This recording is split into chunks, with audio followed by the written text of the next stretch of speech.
Hi, I am working on a piece of raw iron in my coal forge.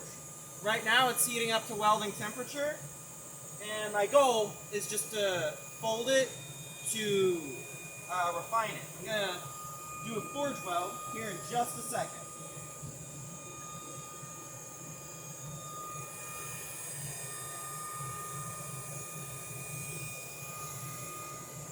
It's almost at temperature. Alright, I'm seeing sparks. I'm going to pull it out.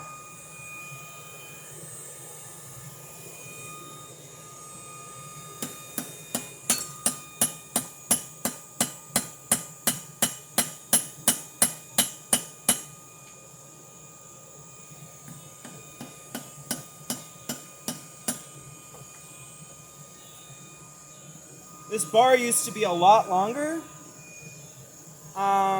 I don't think it's forge welded all the way through yet, but I'm working on it. Raw iron sweats flux, so I'm adding some borax, but I'm not relying on it. Use some here.